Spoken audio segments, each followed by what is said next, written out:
আসসালামু আলাইকুম। আপনারা এখন দেখতে পারতেছিলেন কাদের সিদ্দিকের এই ভিডিওটা। এখন কাদের সিদ্দিককে এইভাবে নিয়ে যাওয়া হইতেছে হঠাৎ করে, কারণ কি? আর এটার কারণ হইল তিনি একটা বর্ধিত সভায় গিয়েছিলেন এবং বর্ধিত সভায় গিয়া সেখানে এক সময় এসে তিনি চেয়ার থেকে পড়ে যায়। তো তাকে এই অবস্থায় থেকে নিয়ে যাওয়ার সময় এরকম ঘটনাটা হয়।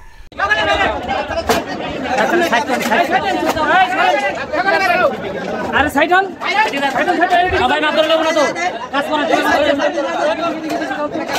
সবাই না করেন না কাজ করেন কাজটা ক্লিয়ার করেন এরা কাজ ক্লিয়ার করেন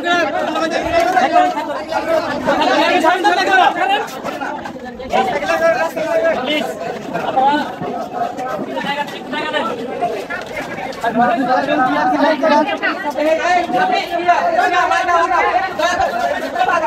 তো বন্ধুরা, এই হইলো কাদের সিদ্দিকীর ভিডিওটা। তাকে হঠাৎ করে এরকমভাবে পড়ে যেতেছে, আমার মতে তার বয়সের কারণে এরকম ঘটনাটা ঘটছে। তো তাকে সম্ভবত হাসপাতালে নিয়ে যাওয়া হয়েছে। তো এই ছিল ঘটনাটি। তো বন্ধুরা, আপনারা তো জানেনই কাদের সিদ্দিকীর ভাই লতিফ সিদ্দিকী এখনো বর্তমানে জেলে আছে। তো কি কারণে জেলে আছে এটা তো আপনারা জানেননি। তো সে বিষয় নিয়ে যদি আপনাদের কোনো মন্তব্য থাকে তাহলে অবশ্যই আপনারা জানাতে পারেন এই ভিডিও কমেন্ট বক্সে।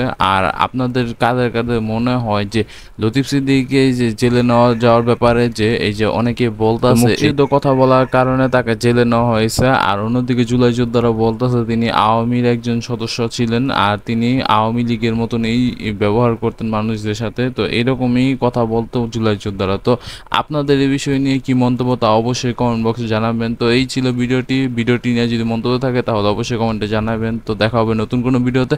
সে পর্যন্ত ভালো থাকবেন। আর যদি মনে হয় ভিডিওটা শেয়ার করার মতন তাহলে অবশ্যই শেয়ার করে দেবেন আপনাদের বন্ধু বান্ধব আত্মীয়স্বজনের মাধ্যমে। তো আল্লাহ হাফেজ।